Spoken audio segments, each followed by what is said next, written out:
पाकिस्तानी खिलाड़ियों ने एक और एजाज अपने नाम कर लिया। जी हां, हीरो पाकिस्तानी में आज हम आपको मिलवाने वाले हैं पंजाब यूनिवर्सिटी के उन होनहार तलबा से जिन्होंने एशियन रोइंग इंडोर चैंपियनशिप में 14 मेडल्स अपने नाम किए और कौम का सर फख्र से बुलंद कर दिया। पाकिस्तानी खिलाड़ियों ने एक ही इवेंट में 5 सोने के तमगे जीत कर तारीख रकम कर दी। जी नाजरीन, इसी सिलसिले में हमें टीम के होनहार खिलाड़ियों ने ज्वाइन कर लिया। अब्दुल रहमान साहब जो कि कौमी रोइंग टीम के कोच हैं, इमरान डोगर साहब जो कि गोल्ड मेडलिस्ट हैं रोइंग चैंपियनशिप में, और अहमद अजीज भी गोल्ड मेडल हासिल कर चुके हैं, और जिया गोल्ड मेडल ले चुके हैं लेकिन आज वो हमारे साथ है नहीं। शुरुआत करते हैं कोच सर से। अस्सलाम वालेकुम। आप तीनों को खुशामदीद कहते हैं सर। वालेकुम सलाम। अच्छा कोच सर, सबसे पहले तो मैं ये जानना चाहूंगा कि सर आपने भी मेडल पहना हुआ है, तो ये मेडल जो है वो आपने भी पार्टिसिपेट किया था इसके अंदर, और क्या कितने लोग जो हैं वो इसमें शामिल थे हमारी टीम से, जिनमें से 5 जो हैं वो माशाल्लाह से हमारे पास गोल्ड मेडल तो आ गए हैं, साथ साथ हिस्सा कितने लोगों ने लिया था ये भी बताइएगा। सबसे पहले तो जी मैं अल्लाह ताला का शुक्र अदा करूँगा कि अल्लाह ताला ने हमें इतनी इज़्ज़त बख्शी, और अल्लाह इज़ वेरी काइंड कि हमारा बहुत अच्छा रिज़ल्ट रहा। बेशक। और जी बिल्कुल, हमारे 14 प्लेयर्स बेसिकली गए थे और सब ने पार्टिसिपेट किया है। हमने मजमूई तौर पे बेसिकली 20 इवेंट्स के अंदर पार्टिसिपेट किया था और 14 इवेंट्स के अंदर हम मेडलिस्ट रहे हैं। क्या बात। कुछ 6 इवेंट्स के अंदर हम रनर अप्स या मेडल्स पोजीशन में नहीं आ सके। अच्छा। और एक इवेंट के अंदर मैंने खुद भी पार्टिसिपेट किया, लाइक लास्ट टाइम के ऊपर टीम जब बन रही थी, सारा कुछ हो रहा था, तो टीम को ज़रूरत थी ट्रेनिंग की। मैंने खुद भी साथ में फिर आखिरी 2 माह ट्रेनिंग की टीम के साथ ही की, ट्रेनिंग करवा भी रहा था और कर भी रहा था। तो फिर लास्ट मोमेंट के ऊपर मैंने साथ खुद में भी पार्टिसिपेट किया और अल्हम्दुलिल्लाह अल्लाह ताला ने इज़्ज़त बख्शी। क्या बात है जी, बेहतरीन। अच्छा मुझे बताइएगा डोगर साहब, आप बताइएगा क्या तासुरात थे जब आप उतरे मैदान के अंदर और आपने देखा कि हाँ जी अब मुझे जो है वो रोइंग में। पहली बात तो ये कि जी लोगों को मैं ये बता दूं, और आप भी डोगर साहब इसे एक्सप्लेन ज़रूर कीजिएगा कि it's a very tough job. आप जो रोइंग कर रहे हैं ये दिखने में तो बड़ी आसान लगती है कि जी कश्ती चला ली और प्यार की कश्ती में और इधर उधर निकल के गाने वाने गा लिए, लेकिन ऐसा है नहीं। क्योंकि मैं 1-2 मरतबा ये कर चुका हूँ, कयाक वगैरह मैंने चलाया था पाकिस्तान से बाहर 1-2 टूर्स पे, तो मुझे आइडिया है इस बात का कि कितना जो है ये टफ टास्क होता है आपके लिए। तो ज़रा आप बताइएगा कि आपके लिए कितना टफ था, और दूसरा अपनी ट्रेनिंग का स्केड्यूल भी बताइएगा। सर ट्रेनिंग तो हम पिछले 6 मंथ से कर रहे हैं। बेसिकली जब हम कंपटीशन खेलने जाते हैं सर, तब तो हम स्टार्ट में तो नर्वस हर बंदा होता है, लेकिन सर जैसे हम इवेंट स्टार्ट करते हैं तो हमेशा हमें अपना नाम तो भूल जाता है, सिर्फ पाकिस्तान का नाम सुनाई देता है। क्या बात है, जिसकी वजह से पाकिस्तान जिंदाबाद। हमारे अंदर सिर्फ कॉन्फिडेंस तब भी आता है सर जब आवाज़ सुनाई देती है, तो हम यानी कि उसके लिए जीने मरने के लिए रेडी हो जाते हैं सर। ओए क्या बात है सर, डोगर साहब आपने तो दिल जीत लिया कौम का ये बात कह करके। अच्छा आपके साथ एक और चैंपियन भी मौजूद है, मैं चाहूंगा कि उन्हें भी शामिल गुफ्तगू किया जाए कि आप ज़रा मुझे ये बताएं कि अगर कोई नौजवान इसमें हिस्सा लेना चाहे, जैसे कराची रोइंग क्लब यहाँ पर मौजूद है, हमने देखा है माई कराची की साइड पर जो है वो ये क्लब मौजूद है, तो और खासा महंगा शौक भी है ये, अगर मैं गलत नहीं हूँ तो इस पर भी आप ज़रूर थोड़ी रोशनी डालिएगा कि अगर पार्टिसिपेट करना चाहें, हिस्सा लेना चाहें तो क्या तरीक़ेकार होता है।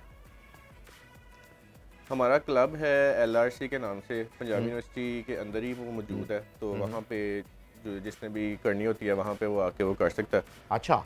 तो हमारे जो कोच हैं अब्दुल रहमान, उनसे वो कांटेक्ट कर सकता है और वहाँ पे वो ट्रेनिंग कर सकता है आके। ज़बरदस्त। तो मेरे ख्याल में फिर कोच सर की तरफ ही जो है वो हम दोबारा रुख कर लेते हैं। आप दोनों ने पाकिस्तान का सर जो है वो फ़ख्र से बुलंद कर दिया गोल्ड मेडल हासिल करके, और अब ऐसा लग रहा है कि आप थोड़ा सा जो है वो कैमरे से भी थोड़ा हिचकिचा रहे हैं, मैं नोट किया थोड़ा। लेकिन कोच सर आपसे जानना चाहूँगा, आपने टोटल इस इवेंट के लिए 20 लोगों को आपने बताया कि आपने ट्रेन किया था, जिसमें से 14 लोग जो हैं वो मेडल हासिल कर चुके हैं इंक्लूडिंग योरसेल्फ। तो ये कितना टफ टास्क था और ये टास्क आपको कितने अरसे पहले से मिला हुआ था, ज़रा ये भी बताइएगा कि आप कितने अरसे से इन्हें ट्रेन कर रहे हैं और कितना इनका टफ स्केड्यूल होता है, ज़रा वो भी बताइए। सर ऐसा है कि डेफिनेटली लोगों को ये मेडल नज़र आ रहे हैं, लेकिन इसके पीछे एक लंबी जर्नी है कि लाइक मैंने खुद पंजाब यूनिवर्सिटी में एज अ कोच 2017 के अंदर ज्वाइन किया। अच्छा जी। और बेसिकली ये पाकिस्तान की टीम है, इसके अंदर मेजॉरिटी एथलीट्स जो उनसे वो पंजाब यूनिवर्सिटी से हैं, जिसकी वजह से हम पंजाब यूनिवर्सिटी का शुक्रगुजार भी हैं और उनकी सपोर्ट हमें ऑल द टाइम सपोर्ट मिलती रहती है। बेसिकली पाकिस्तान रोइंग फेडरेशन ने एक national rowing centre Punjab university में लगाया हुआ, वेरी गुड। जिसके नतीजे के अंदर ये सारी टीम बनी। अब बेंचमार्क जैसे मेरे साथ अहमद बैठा हुआ है, ये पिछले 7 साल से ट्रेनिंग कर रहा है, इमरान है ये पिछले 8-9 साल से ट्रेनिंग कर रहा है, लेकिन एट द एंड आज आके ये फल मिला है। कुछ एथलीट्स इसमें पिछले 2 साल से हैं, कुछ 1 साल से हैं। लाइक ये एक लंबी जर्नी है जिसको हर बंदा अपना पार्ट प्ले करता गया और आज हम इस नतीजे पे पहुंचे हैं। और सर कितना टफ होता है इसका जो एक्सरसाइज का जो तरीका होता है, ऐसे कि हम मॉर्निंग में सुबह सर मॉर्निंग सुबह उठ के हम फजर के बाद हमारी ट्रेनिंग सेशन एक होता है, उसके अंदर हम पावर वर्क, जिम वर्कआउट और रोइंग का दूसरा वर्कआउट जो टिपिकल रोइंग का वर्कआउट है वो करते हैं, और शाम में एक सेशन होता है फिजिकल एक्सरसाइज। सब फिजिकल फिटनेस के सेशन जो हैं वो अलग से हम साथ ऐड करते हैं, और मॉर्निंग और इवनिंग के अंदर रोइंग के सेशंस हम किए जाते हैं। डेफिनेटली एक ये टफेस्ट गेम के तौर पे काउंट की जाती है। अगर लाइक हम इसको इस तरह कहते हैं कि हम 50 लोग आते हैं तो 49 भाग जाते हैं कि वो नहीं कर पाते, लेकिन जो रुक जाता है, जो अपने ऊपर मुशक्कत करता है, वही एट द एंड रिजल्ट भी उसके पास ही होता है। लेकिन अल्हम्दुलिल्लाह इन बच्चों ने बहुत ज़्यादा सपोर्ट किया, बहुत ज़्यादा सपोर्ट किया। इसके अंदर मैं लाजमी मेंशन करना चाहूँगा कि 4 मेरे कोलीग थे बेसिकली जिन्होंने मेरे साथ ही रोइंग, मेरे डायरेक्टली वो स्टूडेंट्स तो नहीं थे, 10 बाकी मेरे डायरेक्टली स्टूडेंट्स थे, और 4 जैसे इमरान डोगर है ये कोलीग है मेरा, लेकिन इसने मुझे बहुत ज़्यादा सारे इवेंट के अंदर सपोर्ट किया है, और टीम की ट्रेनिंग के अंदर भी मुझे साथ सपोर्ट किया है, साथ चीज़ों को लेके चला है। और स्पेशली मेंशन करना चाहूँगा मेरे अपने कोच जो हैं रिजवानुल हक साहब, प्रेसिडेंट साहब हैं, जो उन्होंने बहुत ज्यादा ऑल द वे मुझे कहा कि रिजवानुल हक साहब फेडरेशन के प्रेसिडेंट है, रोइंग फेडरेशन के, जी रोइंग फेडरेशन के जो प्रेसिडेंट हमदान साहब हैं, साथ चेयरमैन रिजवानुल हक साहब हैं, वो मेरे बेसिकली कोच भी हैं। अच्छा, जिन्होंने मुझे खुद कोच किया था, और मैं उनसे कोचिंग अभी भी कोई छोटी प्रॉब्लम हो या बड़ी प्रॉब्लम हो मैं उनके साथ डिस्कस करता हूँ। जबरदस्त। उन्होंने ऑल द वे मुझे कहा कि do whatever you want to do, just कि आप रिजल्ट लेना चाहिए आपको, और किस तरह करना है अपना ट्रेनिंग प्लान, सब चीजें उन्होंने मुझे फ्री हैंड दिया, और अल्हम्दुलिल्लाह आज अच्छा आपने जो आप लोगों को फ्री हैंड मिला आपकी पूरी टीम को, उसका रिजल्ट भी सामने आ रहा है सर? जी बिल्कुल ऐसे ही है। हम कहें कि हमें स्पोर्ट है पाकिस्तान में, डेफिनेटली हमें ये नहीं भूलना चाहिए हम पाकिस्तान में रह रहे हैं, स्ट्रगल करनी पड़ती है हर चीज़ के लिए, लेकिन हमें जितनी जिसके पास कैपेसिटी थी उन्होंने उतना हमें सपोर्ट किया। जबरदस्त। अच्छा इमरान और अहमद से मेरा एक सवाल होगा, मुझे बताइएगा सर, 1 बाय 1 आप बता सकते हैं कि आपकी डाइट क्या रहती है यार, क्योंकि ट्रेनिंग का तो हमें पता चल गया बड़ी खतरनाक ट्रेनिंग है, लेकिन ट्रेनिंग के साथ साथ डाइट की भी बहुत सख्त ज़रूरत होती है। जितनी भी फिजिकल एक्टिविटीज़ होती हैं उसके लिए डाइट जो है वो समझ लें कि 50% तो काउंट होता है। अगर मैं गलत हूं तो करेक्ट कर दीजिएगा। तो 1 बाय 1 डोगर साहब आप भी बताइएगा और अहमद साहब आप भी। सर इसमें मीट और सर फ्रूट ये तो सर कंपल्सरी है ना, प्रोटीन और फाइबर तो आ गया, जरूरी है सर। और पानी का सर वाटर इंटेक बहुत ज्यादा होना चाहिए सर। ओके, तो मतलब इसमें डिहाइड्रेट हो जाते हैं आप ज्यादा, इसलिए वाटर इंटेक जरूरी है। जी जी ओके जी। तो ये कितना, अब इसकी डाइट यानी इतनी महंगी तो तस्वुर नहीं की जा रही है जितनी बाकी एक्सरसाइजेज होती हैं या वेट लिफ्टिंग की अगर आप बात करें। बेसिकली सर डाइट महंगी है, लेकिन हमें सर मैं ऐसे एक चीज और ऐड करना चाहता हूँ सर, यहाँ हम बेसिकली वापडा के प्लेयर हैं। अच्छा।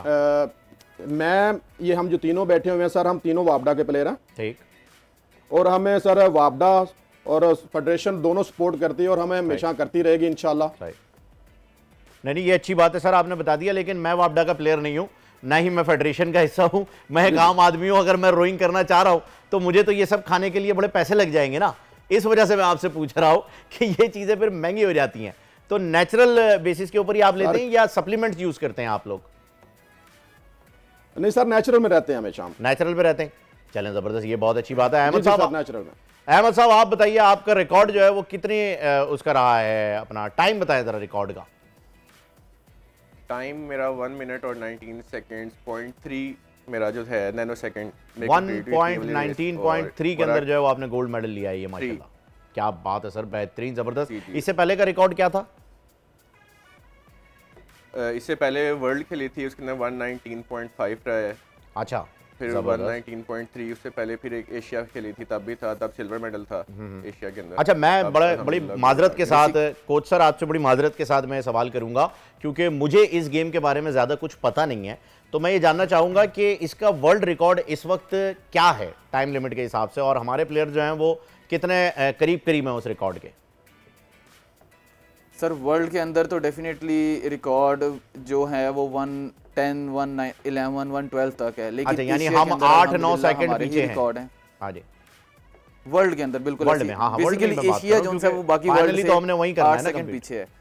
हम जी, एशिया जो बिल्कुल है ऐसे वो ही है। अच्छा लेकिन पूरा हमारे एशिया ओपन वेट के अंदर सर बिल्कुल ऐसे ही है। इसमें एक चीज़ और मेंशन करना चाहूँगा प्लीज।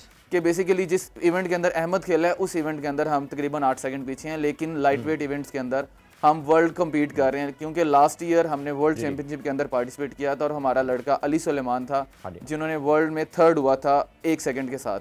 ओहो तो इसलिए लाइक अब उसे चांस नहीं मिला, वो उस तरह अभी ट्रेनिंग में नहीं था, कुछ वो अपनी स्टडीज़ में बिजी था, जिसकी वजह से वो पार्टिसिपेट नहीं कर सका। अल्लाह ताला ने दूसरे लोगों को चांस दिया, इस दफ़ा जाके दूसरे लोग जाके वहाँ कम्पीट किए और उन्होंने मेडल हासिल किए हैं। जबरदस्त। तो इसलिए ये लक की बात भी है कि उसे ये चांस प्ले करने का नहीं मिला, लेकिन वो वर्ल्ड नंबर 3 था। जैसे Ahmad last year world 8th हुआ था, 8वें नंबर पे था वर्ल्ड में। यानी हम इसी टॉप event के 10 में अंदर। तो हैं और अल्हम्दुलिल्लाह, एशिया के टॉप अंदर 10 में हैं इस वक्त वर्ल्ड लेवल। जी अल्हम्दुलिल्लाह अल्हम्दुलिल्लाह। हाँ, अच्छा उसकी वजह यह है, इस सवाल के पूछने की वजह ये थी, आप तीनों हजरात को बता दूं कि अरशद नदीम ने जब से वर्ल्ड रिकॉर्ड बनाया है ना, तब से हमें ये एक अंदर से जो है ना वो जुस्तजू हो गई है कि जिस खेल में भी हम जा रहे हैं वर्ल्ड रिकॉर्ड बनाए बस। क्योंकि हमने जो देखी है सिचुएशन, जो वर्ल्ड रिकॉर्ड बनने के बाद जो एक पर्सोना क्रिएट हुआ अरशद नदीम साहब की वजह से, कौमी तराना जो प्ले हुआ वहाँ पर, और फिर वो जो मूवमेंट थे, वो जो गूज बम्प्स थे, वो जो रोंगटे हमारे खड़े हो गए थे। हम चाहते हैं हर खेल के अंदर जो है ना वो हमें मिल जाए। हम मालूम है कि हम थोड़ा सा लालच कर रहे हैं, लेकिन इस मामले में मुझे लगता है लालच बुरी भला नहीं है। क्या ख्याल है कोच सर? बिल्कुल सर, बिल्कुल ऐसे ही है। मैं अरशद नदीम साहब का शुक्रिया अदा करना चाहूँगा कि उसकी वजह से हम सब की इज्जत हुई है, और ये हमारा एक सब इज्जत सर अल्लाह की वजह से, इज्जत अल्लाह की वजह से हुई है। उन्होंने बिल्कुल सर ऐसे फखर ही है, बुलंद वो एक वसीला बना अल्लाह की बेशक। वजह से, बिल्कुल ऐसे ही बेशक, है। बेशक, आई एग्री, लेकिन एक वसीला अल्लाह ताला ने बनाया है बेशक, बेशक, कि बेशक। हम सब के सीने पे एक मेडल जोन से है वो अरशद नदीम ने डाला है। तो इसमें कोई इसलिए इस गेम के अंदर भी हम वर्ल्ड रिकॉर्ड या मेडल जो भी लेके आते हैं उसके अंदर हम सब की इज्जत है। मेरी तो ख्वाहिश है, मेरी तो ख्वाहिश है जी कि अरशद नदीम साहब और साथ में जो है वो डोगर साहब, अहमद साहब, अब्दुल रहमान साहब, ये सारे के सारे वर्ल्ड रिकॉर्ड बना के बैठे हुए हो यहाँ पर, और फिर उनके साथ जो है वो हम चाय पी रहे हो, तो हमारे लिए तो ऐसी फख्र की बात होगी कि आप समझें कि बस लिविंग इन हेवन, तो ये माहौल बन जाएगा। तो हमारी ख्वाहिश है कि जो भी जा रहा है वो कंपटीशन में हिस्सा ले, और आप लोग तो माशाल्लाह से काफ़ी हाई लेवल पर आ चुके हैं। कोच सर मुझे बताइए कि नए लड़के, आपने बताया डोगर साहब 7 साल से प्रैक्टिस कर रहे हैं, 7-8 साल से, अहमद साहब का भी आपने यही बताया, तो नए लड़के आपने कहा 50 में से 49 भाग जाते हैं, तो उनमें से एक तो मैं हो गया, बाकी 48 कौन है उनको छोड़े। ये जो रुक जाते हैं इसका रेशियो इतना कम क्यों है? नए लड़के इसकी तरफ इतना ज़्यादा आ क्यों नहीं रहे? सर इसमें डिफरेंट रीजंस हैं। एक हमारा ये कि स्पोर्ट्स करियर पाकिस्तान में स्पोर्ट्स करियर उस तरह नहीं है। दूसरे नंबर पे एक टफ गेम है। अच्छा। टफ गेम से ये है कि डेफिनेटली आसान रास्ता ढूंढते हैं कि हम अच्छा मज़े की बात ये है कि चाहे वो क्या कहते हैं बैडमिंटन ही है, देखने में आसान लगती होगी लेकिन मुश्किल गेम है। शदीद मुश्किल गेम कोई भी आसान नहीं, करने के बाद पता चलता है कि वो कितनी मुश्किल है। डेफिनेटली स्टैमिना रिक्वायर्ड है। हर गेम के अपने डायनामिक्स हैं, उसके मुताबिक चलना पड़ता है। हर गेम के अपने डायनामिक्स हैं, ऐसा ही है। इसलिए करने से ही होती है। और बहुत ज़्यादा रेशो इस तरह नहीं है कि पॉपुलर स्पोर्ट्स नहीं है पाकिस्तान में, इस वजह से इक्विपमेंट बहुत महंगा है, लोगों को उस तरह अवेल नहीं है। बिल्कुल सही कह रहे हैं आप। अब ये हमारी जितनी भी मशीन्स हैं वो फेडरेशन ऑन करती हैं, जो इन बच्चों की पर्सनल मशीन्स नहीं हैं, इसलिए सबको वहाँ जाके करना पड़ता है, जो नेशनल रोइंग सेंटर है। इसलिए डिफरेंट डायनामिक्स हैं जिसकी वजह से इस तरह की सिनेरियो है। लेकिन फिर भी अल्हम्दुलिल्लाह पहले से बहुत ज़्यादा अच्छा रिस्पॉन्स है। तकरीबन पंजाब के अंदर 8-10 यूनिवर्सिटीज़ बहुत अच्छे लेवल पे कर रही हैं। जैसे कराची में कराची बोट क्लब है, लाहौर में 1-2 क्लब हैं। तो इसलिए पहले से बहुत अच्छी सिचुएशन है कि लोग इसमें पार्टिसिपेट कर रहे हैं। इसमें फेडरेशन का बहुत अहम रोल है कि पहले 4-5 इवेंट होते थे, अब नेशनल गेम्स के अंदर इसके 30 इवेंट्स होते हैं। बहुत ही जबरदस्त, thank you so much Abdul Rahman साहब, आप तीनों हजरात का बहुत बहुत शुक्रिया। डोगर साहब, अहमद साहब, अब्दुल रहमान साहब, आप तीनों का बहुत बहुत शुक्रिया। Congratulation for your gold medals, और पाकिस्तान का सर आपने फख्र से बुलंद कर दिया, उसके लिए बहुत शुक्रिया। सब्सक्राइब करें और बेल दबाएं ताकि कोई खबर रह न जाए।